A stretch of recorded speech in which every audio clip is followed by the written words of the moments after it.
Vamos até o nosso sofá falar sobre o direito à residência aos imigrantes em Portugal. Comigo está Marco Binha, ele que vai esclarecer todas as dúvidas sobre este tema e é agora já. Como é que é, Marco? Estás bem? Cá vamos, com força. Entramos... Estás bem? Está tudo bem. Estás seguro? Estás confiante? Sempre. É importante também, o advogado está sempre confiante. Sim, ambientar. Olha, primeira questão, quem é que tem direito à residência? Quem é que tem direito à residência?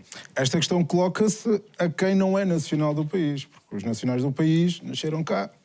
Os que não são nacionais do país, e às vezes acontece, pessoas que nascem cá, mas que por motivos legais não são nacionais do país, é para esses que se dirigem estas questões e estas normas de direito à residência. Mas é normal alguém nascer no país e não ser cidadão do país? Não devia ser normal, mas as regras de... Isso tem a ver com a nacionalidade. E as regras de nacionalidade têm muito que ver com um equilíbrio entre o ius soli, ou o direito de ter nascido em determinado solo, ou o ius sanguinis, o direito de descender de pessoas daquele país que nasceram naquele solo. Portanto, e às vezes, na conjugação que se faz destes dois princípios, surgem pessoas nascidas cá, que nunca viram outros países, mas que não são nacionais de cá. E o que é necessário para que legalmente alguém possa estar num país e obter esse direito? O direito à residência. O que é necessário? Em Portugal, o que é necessário depende de várias circunstâncias. E em abstrato, o que é necessário é uma concessão, o que o Estado autorize essa residência. E o Estado autoriza mediante certos requisitos.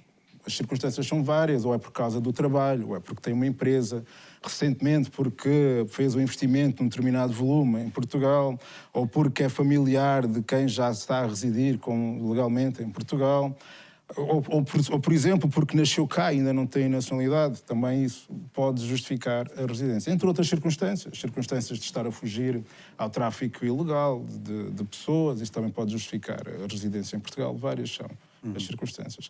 Sem falar dos comunitários, dos cidadãos que nascem em Espanha e que por causa da União Europeia têm direito a vir cá residir.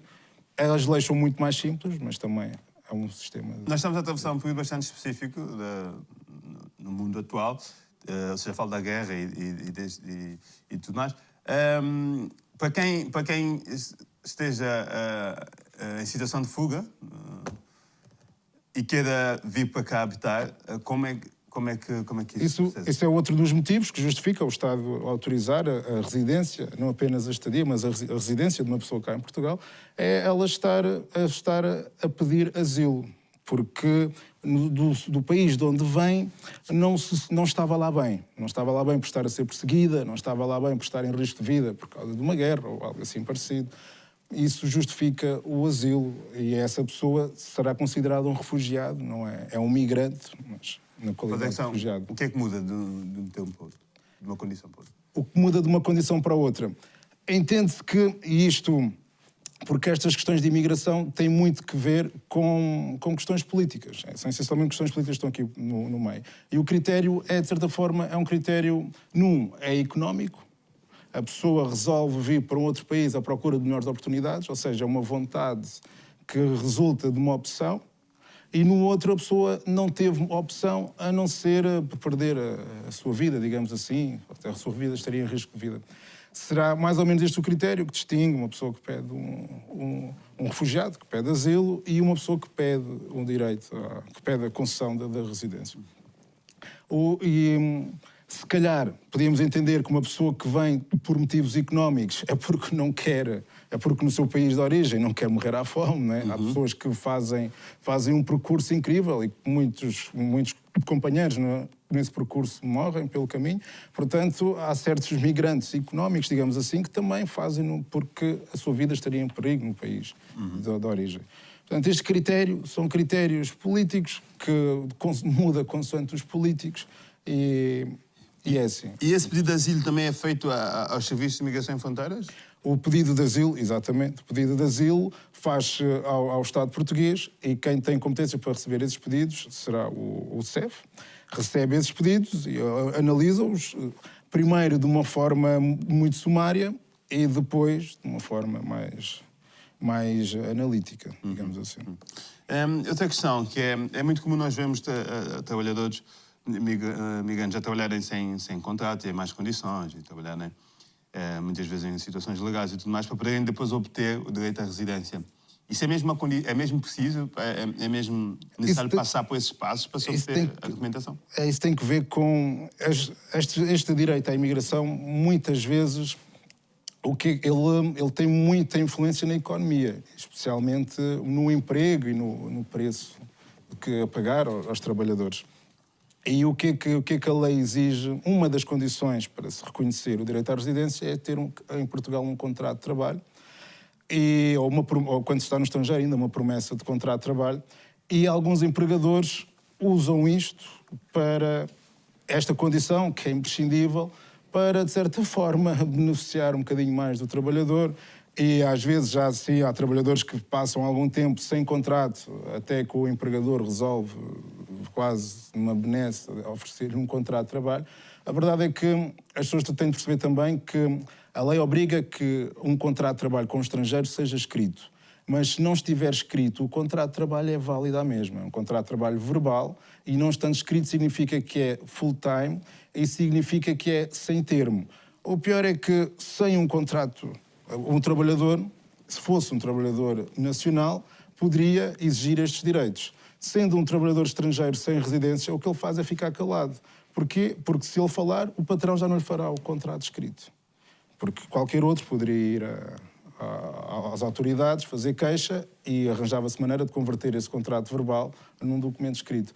Os trabalhadores imigrantes também podem fazê-lo, mas poucos o fazem porque entendem que não vale a pena. É receio, não é? E isso distorce o mercado. Estes trabalhadores com estes receios, às vezes, recebem menos do que os outros. Mas é assim que funciona. Com essa realidade, não é? É assim que funciona e é. Marco, olha, outra questão, que é, que tipo de acordo é que se pode fazer com a empresa, para obter documentação para se ter residência? Que tipo de acordo? O acordo é mesmo um contrato de trabalho. Se a pessoa não tem a sua própria empresa e não tem outros motivos, nomeadamente não tem os tais motivos políticos de refugiado, não tem os tais motivos de família que justifiquem um direito de residência em Portugal, a solução mais comum é a de pedir por força de um contrato de trabalho. Esse é o acordo que faz com a empresa. É um contrato de trabalho comum, escrito, e este contrato de trabalho vem com outros direitos, nomeadamente o direito à segurança social. Se ainda não estiver inscrito, passa a estar inscrito. A pessoa, antes disso, deve inscrever-se nas finanças, não fará um contrato de trabalho sem estar inscrito na Autoridade Tributária em Portugal. É relativamente fácil inscrever-se nas finanças e tem de ter um passaporte também, válido, para que faça esse contrato de trabalho. Com isto, a pessoa já pode fazer um pedido que é uma chamada manifestação de interesse, que, como digo, este regime está muito influenciado por questões económicas. A manifestação de interesse, supostamente na lei, seria uma apreciação em face da necessidade económica daquela função, objeto daquele contrato, para a sociedade, para a economia portuguesa. Este critério é muito vago e a análise que é feita, normalmente a pessoa espera algum tempo e é concedida essa autorização para então pedir a residência. Portanto, por um contrato de trabalho, o procedimento é primeiro fazer uma manifestação de interesse por essa residência, sendo autorizada a manifestação de interesse porque a sociedade portuguesa precisa daquele posto de trabalho, daquela pessoa para trabalhar naquela função, é-lhe dada a abertura para então apresentar-se para o pedido de residência. E a pessoa, tendo em conta que isto está tudo ligado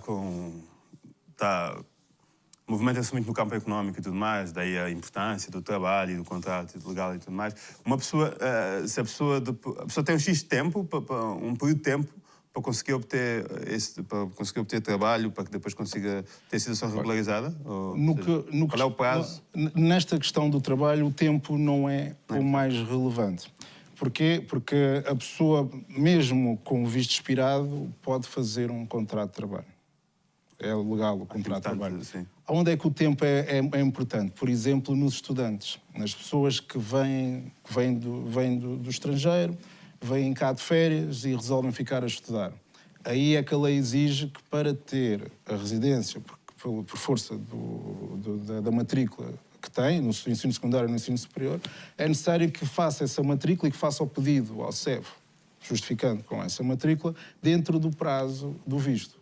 Porque se passar esse direito provisório, que é o do visto, se deixar de correr isso, já não tem direito à residência por estar a estudar no ensino secundário ou seja, ensino superior. aquele visto é válido durante o período que está cá. O visto é válido por um certo período, às vezes 90 dias, às vezes mais, e dentro desse período tem de matricular-se no ensino secundário e no ensino superior e fazer o pedido ao CEF. Deixar passar este período, já não pode pedir. É muito mais complicado pedir a residência por força de ser estudante. Então, só nesse tipo de contexto específico de ensino e de escolar e tudo mais, é que há essa aqui é importância Aqui tem esta importância e é importante ter isso para os casos. Há pessoas que já vêm, já dispostas para estudar e fazem isso muito rapidamente. Há outras que deixam passar. Alguém que vem para cá com uma promessa de contrato de trabalho, uma promessa de trabalho, não terá também essa pessoa um período para apresentar a manifestação de interesse. Isso? É apresentar a manifestação de interesse. A manifestação de interesse demora o tempo que demorar e não há um prazo para apresentar a manifestação de interesse. Se fizer o contrato de trabalho hoje e o contrato de trabalho estiver em vigor daqui a um ano, pode fazer a manifestação de interesse daqui a um ano. E é possível obter a residência através do reagrupamento familiar?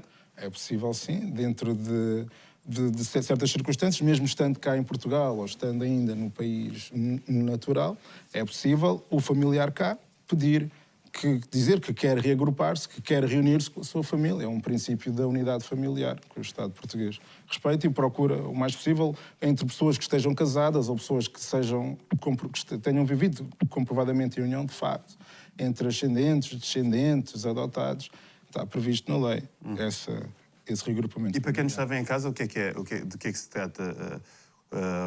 De que é que estamos a falar quando falamos de reagrupamento familiar? Do que estamos a falar é um cidadão estrangeiro, um indivíduo cá em Portugal, com direito à residência, ou mesmo já com nacionalidade. E há aqui uma questão interessante, que a lei tem aqui uma questão interessante, que é há certos direitos que funcionam mais para quem não tem a nacionalidade portuguesa do que para quem tem a nacionalidade portuguesa. Eu concretizo. Por exemplo, se nós tivermos um familiar num país estrangeiro e o quisermos trazer, se formos estrangeiros, a lei permite fazê-lo com muito mais facilidade. Se formos nacionais portugueses, já temos um obstáculo se ele estiver no país estrangeiro. E está errado, acho que é uma errada interpretação da lei que é feita, mas ainda não foi alterada, mas terá de ser porque não é correto que um nacional tenha menos direito de reunir-se à sua família no seu país do que um estrangeiro. E se a lei concede aos estrangeiros, também o concede aos nacionais. Só que a interpretação atualmente ainda é assim, ainda é restritiva a esse aspecto, mas esperemos que seja revista algum dia. E quanto tempo? Qual é o período em que é possível alguém passar da condição de residente a nacional? Isso depende de várias circunstâncias. Se estiver casado, talvez 3 anos. Se for filho, talvez não tem de esperar.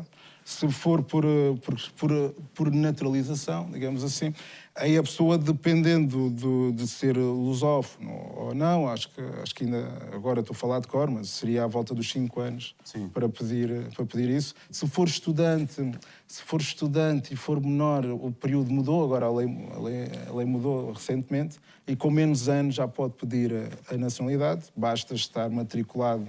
Antes a lei exigia que frequentasse um ciclo escolar, agora basta que esteja matriculado para que possa pedir, tendo nascido cá, para que possa pedir a nacionalidade. Mas nós temos aqui uma questão de uma telespectadora de casa, mas antes dessa questão temos aqui um último tópico, porque ainda existe muita dificuldade das pessoas oriundas dos Palopes em obterem residência em Portugal. Porquê que existe muita dificuldade? Uma das grandes dificuldades é mesmo o mercado laboral e a cultura em Portugal acho que já foi mais avessa a isto. Acho que agora são menos as situações de entidades patronais que não querem fazer com maior rapidez esse contrato de trabalho. Mas isso é uma opinião, pode estar um bocadinho desfasado da realidade. Mas a cultura já foi menos benéfica para isso.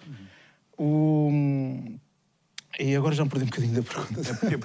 Porque da dificuldade? As dificuldades. Outra dificuldade pode ser o acesso à informação, porque ultimamente, e temos de dar essa mão à palmatória, as autoridades portuguesas, nomeadamente o CEF, têm vindo a ser mais humano, têm vindo a compreender melhor outras línguas, têm vindo a introduzir no seu funcionamento pessoas de outras origens, não são apenas funcionários de origem portuguesa, mas de várias outras origens, e as leis têm vindo, nos últimos anos, o sentido tem sido de regularizar alguns dos aspectos que dificultavam a regularização da imigração.